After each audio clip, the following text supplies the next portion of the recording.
ফাঁক করে যদি তুমি দেখো সাদা, জানবে একদিন চেটেছিল কোনো দাদা। হরে কৃষ্ণ বন্ধুরা, কেমন আছো? আজকে যাদেরকে নিয়ে হতে চলেছে টাইটেল থাম্বনেল দেখে বুঝেই গেছো। চলো বেশি না দেরি করে স্টার্ট করা যাক। আর ভিডিওতে নতুন হলে ফলো করে দেবে। চলো। A few moments later.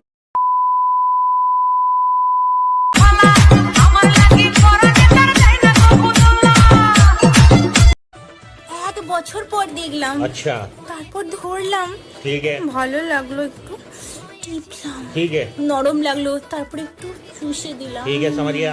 মজা লাগলো। তাই তো বলি, বছরের প্রথম পাকা আমের স্বাদই আলাদা। বলছিলাম বৌদি, আমগুলো তো পুরনো হয়ে গেছে মনে হচ্ছে।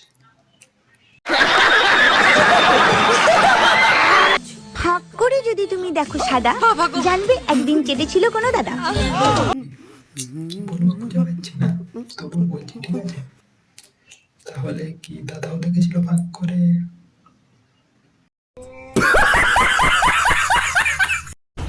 ভাবতেও কেমন লাগে একদিন আমাকেও কেউ লাগাবে।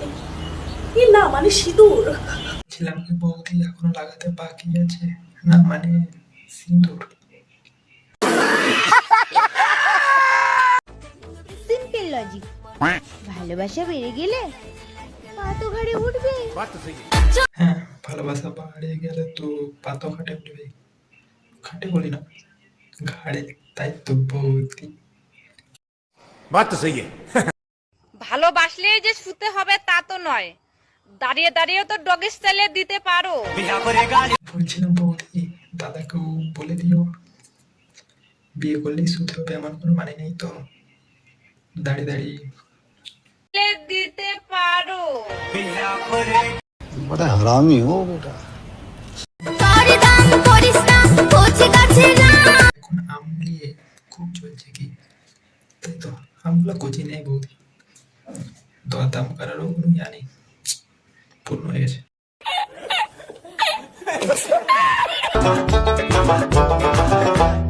ভাতার আমার কাতার গেছে চাকরি করিতে, একা বিছানায় ঘুম আসে না, ছটফটায় রাইতে। বৌদির পাতার কাতার গেছে, তাই বৌদির রাতে ঘুম আসছে না। তার জন্যই কি রিলস বানাচ্ছে যা ইচ্ছা। তাই তো বৌদি।